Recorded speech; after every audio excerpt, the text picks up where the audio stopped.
Hey y'all, how's everybody doing?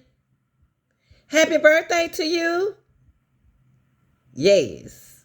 Make sure you like, share, and subscribe to the video to the channel. Now y'all, I really want to get into this Mo3 thing, right?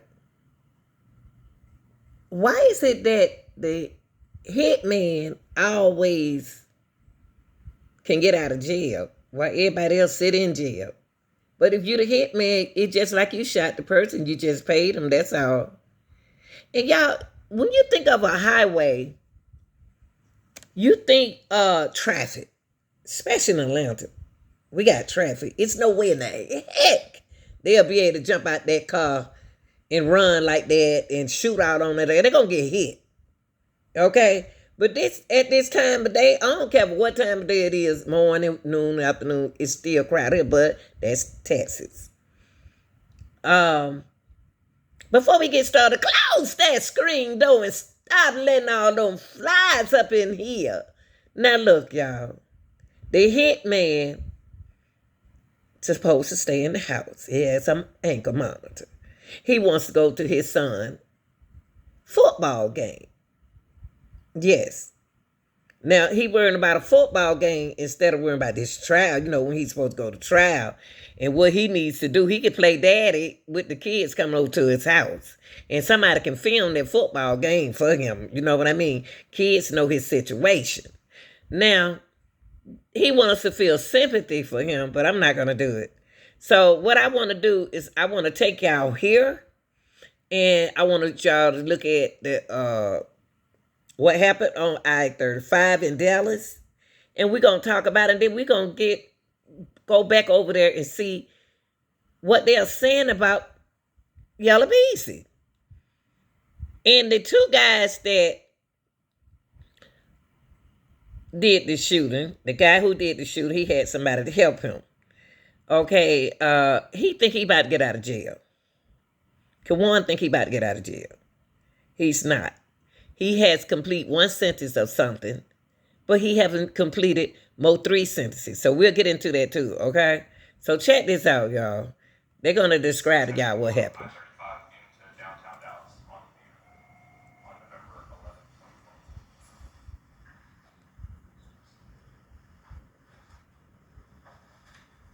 Look at that truck, y'all.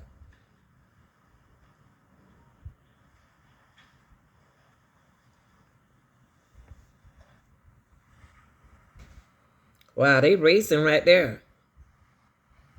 They racing.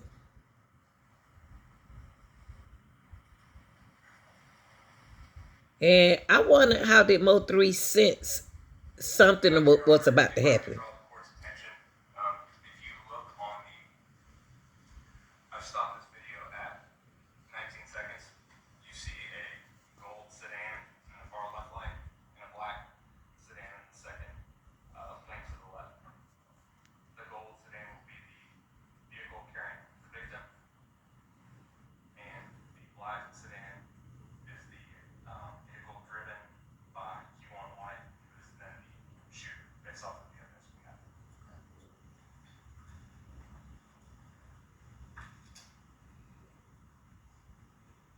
I wonder what is he saying to his manager on the phone, and then he like to knock that truck over.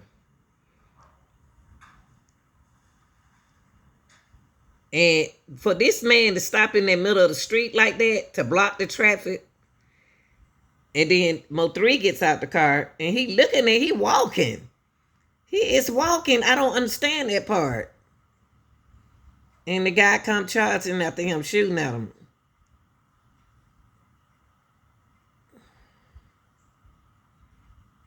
About like 15 more minutes, you're going to see him run back to his car. They got to have a lot of nerve to stop on the highway like that. Where are the other cars? There they go. They going around them. They flying out. Look, them cars pulling on brakes, boy. And you got to be a fool to do something like this on the highway. Wow. He ain't his right man. He I don't know what he's thinking about either. I don't know what rapper Yellow Beezy is thinking about either. right now while he on house arrest. They so hard-headed. But let's listen to some of the things from Law and Crime, what he's trying to do, okay? Yella Beezy's shocking arrest made headlines everywhere. He was indicted by a grand jury for capital murder on March 18th. He was arrested on March 20th, and by March 28th, he was already out on bond. I'm Elizabeth Milner with Law and Crime. Yella Beezy's bond conditions are pretty. He was first charged with capital murder. He was slapped with a $2 million bail. It's a lot of money to post, even when you're a famous rapper. But then Judge Gracie Lewis ruled to reduce his bond. So the bond was slashed in half. Well, more than in half. The judge reduced it to $750,000. And obviously he posted that. But the judge had very strict rules for Yella Beezy. Okay. Just like anybody else's cases, for those who've been following me with the Camelo case. Camelo case was $1 million as well. And he underlied somebody as well. And Yella Beezy, I know Yella Beezy, just like he underlied somebody else, even though he was hitting, it doesn't matter. But they brought that bond. That bond is too high. So they brought that bonds down, y'all. But they had, it's some things that they had to do, okay? Don't have contact with any victim, witness, or co-defendant either directly or indirectly. And he'll remain under house arrest with electronic monitoring. According to a report by WFAA, the judge said in court, quote, "The biggest consideration was the offense, the severity of this particular offense.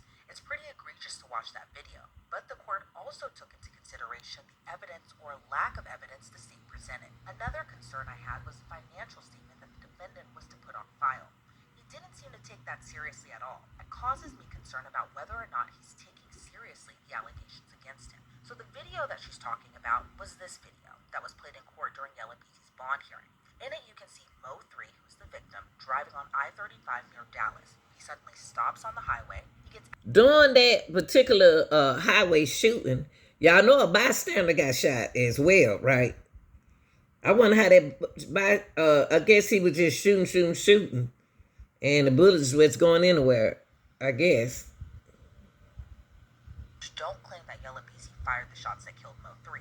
They claim he just hired the gunman. More on that in a sec. So Yella Beezy was released on bond. Then last Tuesday, his defense attorney filed a motion to modify the conditions of his bond. And the request was simple. Yella Beezy just wants to attend his son's football games. In the motion, the Dallas rapper's attorney wrote, quote, "On March 21st, 2025, the magistrate court judge ordered as a condition of bond that Marquise Conway be restricted to home confinement at his primary residence. Defendant respectfully requests permission to temporarily leave his residence for the sole purpose of attending his minor child's football games. This request is sought to allow defendant to be present for a meaningful family event, which is in the best interest of the child and will support continued family engagement and stability. To date, the defendant has satisfactorily complied with all terms of his condition of bond ordered by this court. To date, there has been no violations on the electronic monitor. The defendant respectfully prays that the court amend the conditions of bond." I mean, they asked pretty nicely, right? But in the end, the judge ruled against the defense's motion. So for now, Yella Beezy will remain under home confinement pending the outcome of his trial. It looks like that'll be because no trial has been put on the calendar yet. But Marquise Conway, aka Yella Beezy, has kept busy. He made his return to social media on April 13th to promote his new song, "In My Head." He took a gospel approach for this track with lines like, "Silence the noise in my mind. I've been dealing with a lot of hating on me. I've been waiting for a minute. They want to take it from me." And they even appear to be braided in the form of a cross. But as far as what's next for him, that's a wait and see. Because again, I seen a little boy with this same hairstyle, y'all, before Yella Beezy got his done. But there's nothing wrong with that. I seen, yeah, the guy work at a shop. I don't know where his shop is, but his hair just like that with that cross in it. I think the law is kind of like leaning toward him, but he is the hitman.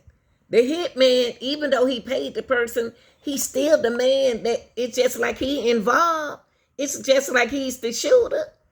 I don't understand, Texas, what's going on here. Even though Key one, what is his name? Key one is the shooter. He murder for hire, honey. and again, this despite him even pulling the trigger. He's just accused of orchestrating his rival's death.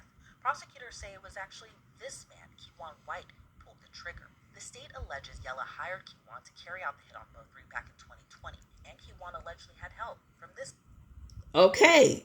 So Keywan and this dude right here and Yellow Bees need to go to jail. guy, Devin Brown. Both were arrested and indicted years ago, within weeks of the shooting. Investigators say they can place both men through their phone records and surveillance data near Mo3's location in the hours before the shooting. And the feds even charged both of them. Kiwan was found with a 9mm gun after he fled from officers, and Devin was indicted on federal drug and weapon charges after investigators found a stolen AK-47, drugs, and cash in his home. Kiwan is federal sentence. Back in November of 2022, he pleaded guilty to his charges and was sentenced to 9 years in federal prison. But in a recent video of him posted to social media, he says he's coming home soon. I've been home soon, for real, no cap. You see this? What that is? We back? It's unclear if that's actually true. He has a lot of time left on his federal sentence. Plus, he still hasn't even gone on trial for Mo3's murder. As for his alleged accomplice, Devin Brown, he still remains in the Dallas County Jail and hasn't gone on trial either for Mo3's murder. Now, if you're wondering what's delayed that out clearly just yet, but rumors have swirled the beef between Mo3 and Yella Beezy began years earlier in 2018. That's when Mo3's close friend Roy Lee was shot and killed in North Dallas in 2018. He's pretty important to this story. Why? Because he allegedly questioned Yella's claim on the neighborhood Oak Cliff up in Dallas, which to some is a sign of disrespect. Now, Roy Lee was later gunned down at a shopping center and died from complications because he was shot multiple times during a drive-by. Then you have the back and forth and diss tracks between Yella and Mo3. Then Mo3's manager alleged Yella and his group attacked him while he was leaving. After that, Mo3 was shot and killed on I-35.